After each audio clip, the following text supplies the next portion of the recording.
All right, so I hit the walls this morning with the wet sponge and blended everything nicely. I'm eating a disgusting lollipop. So I went ahead and just wiped everything down with a paper towel, knock any dust off, which I normally don't do. And my next little thing here, my tip roller. This is for cleaning your paint brushes, right? You get all the paint out of your paintbrush and you comb through the hair on the paintbrush. Well, I use it here. So I'll comb these rollers out, get the extra fuzz off of them. And after I'm done combing it, you might see some of this on camera falling out. I will go over the roller with a vacuum. I've got a little Makita. See that? So I've got a Makita vacuum here on the floor. It's got a little brush attachment that's from another company I put on there. The little hairs on the brush help. So what you do is the reason why you brush your roller out, for me anyhow, see this stuff here? It's a pet peeve of mine, having this stuff get in the wall paint. I cannot stand a fresh paint job. And I go look at it and I can see these fuzzies in the paint. And it only takes a few minutes of doing this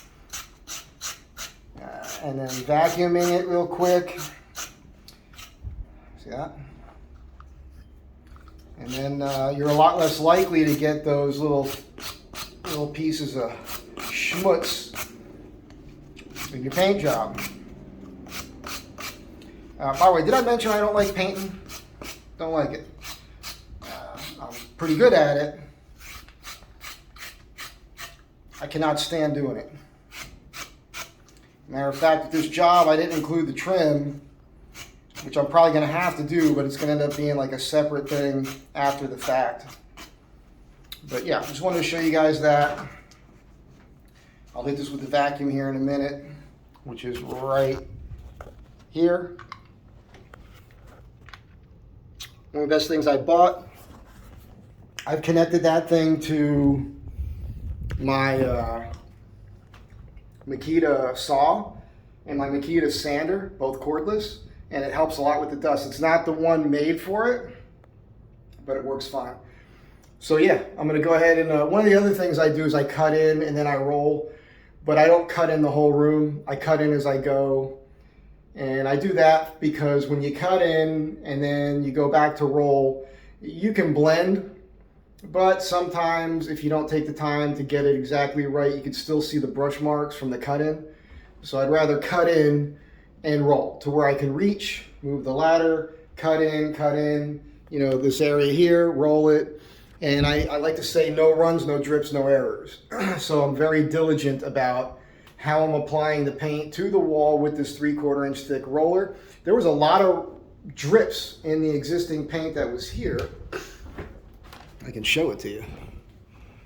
You can see right here. I don't know if that's showing up on skin. You can see it. See that? That's a drip in the paint. And so the skim coat evened that out. It's nice and smooth now. There's a couple spots. I think I left one on purpose. I just don't know if I can find it.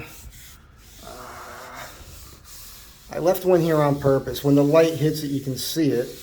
I can't feel it right now, but it's one of those little spots where, you know, it's like a little, I don't know how to explain it, but you can see in the mud where there's like a pattern where it's not perfectly smooth. I left it on purpose because I want to come back to it and show you guys after the fact. The whole reason I'm using a 3/4 inch nap roller with this primer, I'm using the Kills Premium interior exterior, goes on real thick. And with the 3/4 inch nap roller, it puts a roller texture. And then when I put the color on, same thing, 3/4 inch nap roller. That puts a nice even paint texture on the whole room, makes it look like nothing was touched. So it's a trick, right? So none of this is perfect. This is very good, it's very flat. When you run your hand over it, this actually is pretty good here. There's the slightest amount of a wave here and there. typical of even when you do something new sometimes, depending on if they crown the walls. I did get a lot of this out here. But again, once the paint goes on with the texture, you won't notice anything. Matter of fact, check this out right here.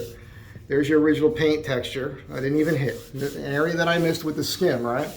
Won't matter. That's pretty much dead center of the wall at my eye height.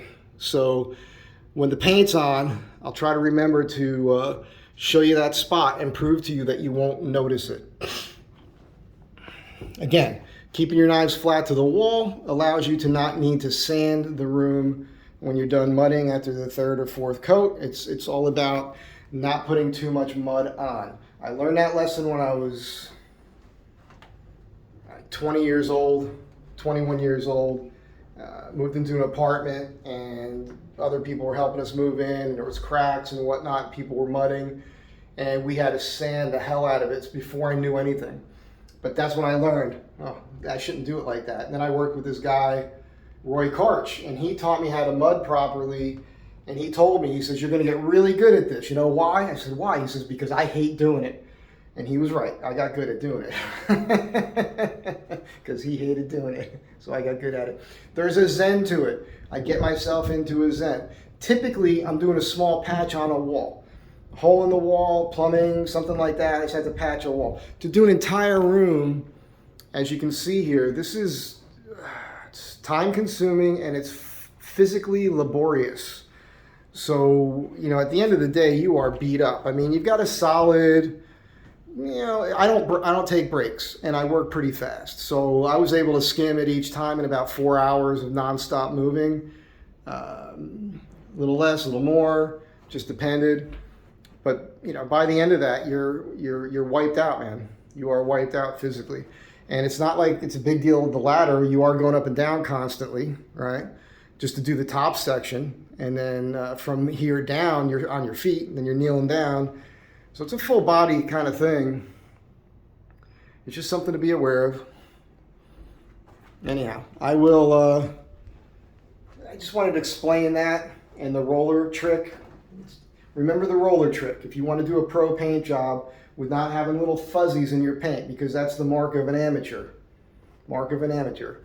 So brush out, comb out your rollers, vacuum them out, go to town. All right? Hope this is helping somebody. Have a good day. Be good to one another. I'll see you guys in the next one. I don't think I'll show anything else in here. I'm going to prime the walls.